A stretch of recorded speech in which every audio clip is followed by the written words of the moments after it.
The stars did not warn them. They never do. One moment, the outer sensor grid of the helix perimeter was quiet, a cold silence that stretched across 11 light minutes of monitored space. The next, it screamed. 412 warships dropped out of faster-than-light transit simultaneously, their drive signatures burning like a second sun across every detection array humanity had ever built. The formation was tight, disciplined, and brutally precise, a hammer meant to crack a planet. What it found instead was Admiral Darian Voss. In the command center of the USSC Ironclad, the flagship of Earth's 7th Rapid Response Fleet, alarms painted every console red. Officers moved with practiced urgency, not panic. There was a difference, and Admiral Voss had spent 22 years drilling that difference into every soul aboard every ship under her command. She stood at the holotable with her hands clasped behind her back, her silver-streaked hair pulled tight against her skull, her gray eyes scanning the incoming data like a machine reading code. 412, said her tactical officer, Lieutenant Commander Priya Mehta. Mass configuration suggests Vrithian warships, ma'am. The formation pattern matches General Kale Veron's doctrine. Of course it does. Voss didn't blink. He telegraphed this 3 months ago when he repositioned his logistics chain past the Cygnus belt. We just weren't supposed to notice. We noticed, Mehta said. Yes. A thin smile crossed Voss's face.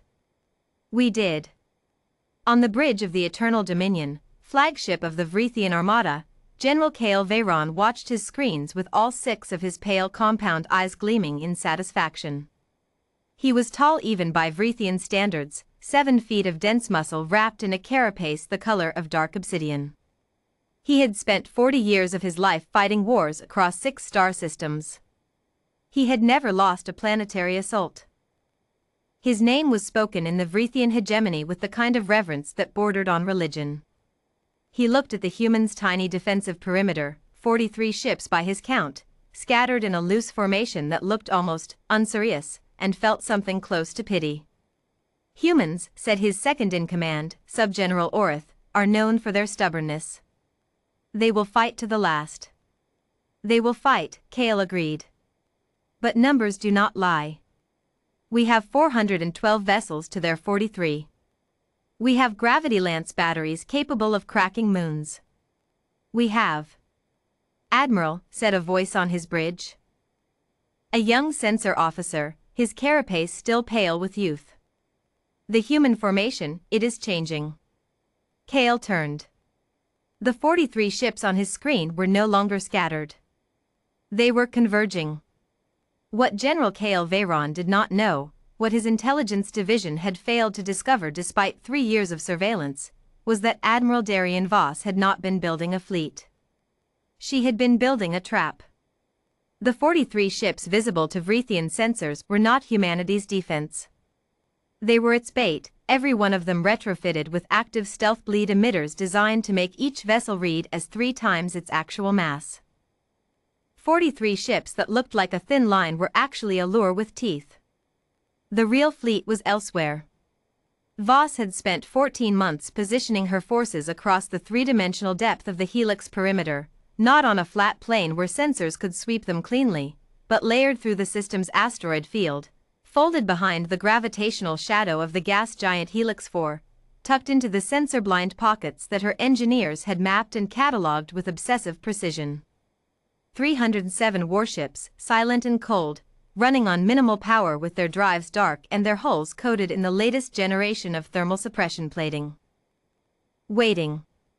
They've committed their formation, said Lieutenant Commander Mehta. All 412 are accelerating inbound. Drive signatures confirm they've gone to battle speed. Range to optimal engagement envelope? 14 minutes, Admiral. Voss looked at the holotable. She looked at 412 ships moving toward her like a fist. She pressed one button. All wings, she said quietly, execute hammer and anvil. General Kale Veron had 3 seconds of warning. His sensor officer screamed first, Not words, just a sound, a raw Vrithian cry of alarm that broke across the bridge like a shattered thing. Then the screens filled with contacts. Hundreds of them. Appearing from every direction simultaneously, from the asteroid belt, from the shadow of the gas giant, from positions that should have been empty vacuum. Contacts, his tactical officer began. I see them, Kale said. His voice was very quiet. 307 human warships materialized out of silence at point-blank range by interstellar standards, close enough that the light delay on targeting systems was negligible. Close enough that there was no time to reorient a formation built for frontal assault into something capable of fighting in every direction at once. The humans had not tried to match the Vrithian fleet ship for ship. They had matched them geometry for geometry.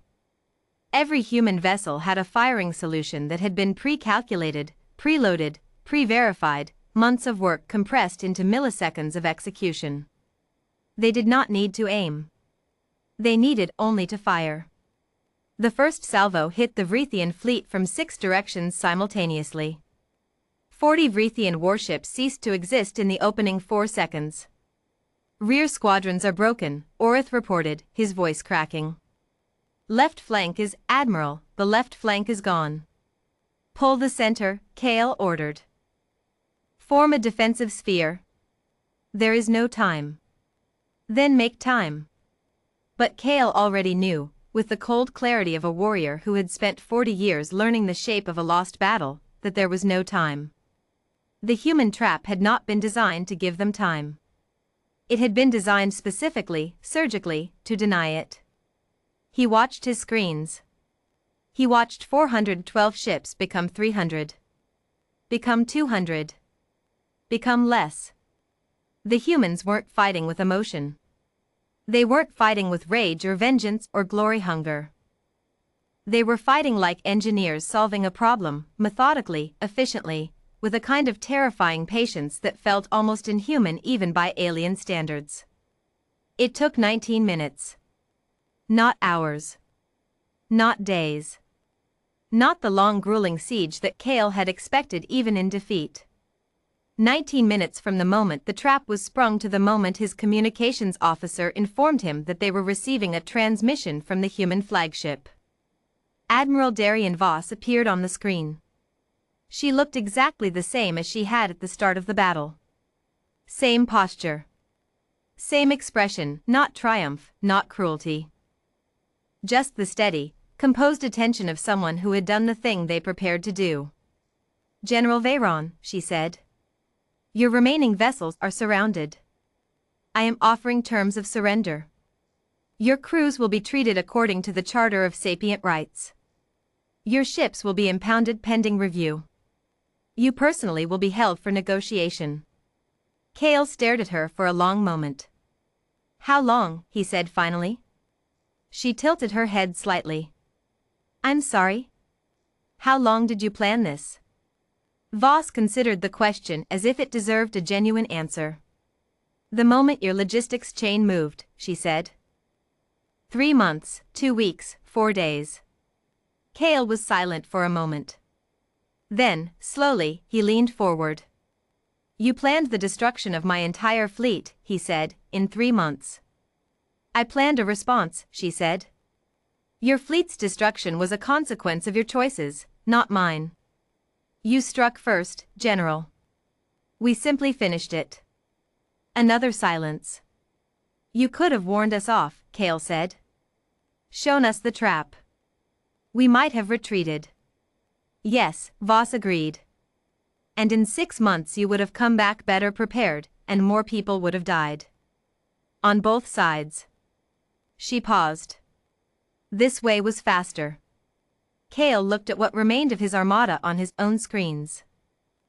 61 ships out of 412. He had never lost a battle. He had never even imagined losing one like this. Not in defeat by greater numbers. Not in defeat by better weapons. In defeat by a mind that had looked at the shape of the future and simply arranged it. He pressed the surrender signal himself. He didn't ask Orith to do it. It seemed like the least he owed her. The after-action report filed by Admiral Darian Voss ran to 3,000 pages. The executive summary was 7 words. They struck first. We were already ready. In the halls of the Vrithian hegemony, in the years that followed, a particular question became common currency among their military strategists. It was asked at academies, at war colleges, at the briefings of generals who had never met a human and prayed they never would. The question was this: how do you defeat an enemy that prepares for you before you have decided to fight? No one ever found a satisfying answer. The humans, for their part, didn't offer one. They were too busy preparing for the next one. We are not a warrior species. We are a problem-solving species. War, to us, is simply a problem. And we are very good at solving problems. Admiral Darian Voss, Address to the United Sol Security Council, Post-Helix Engagement.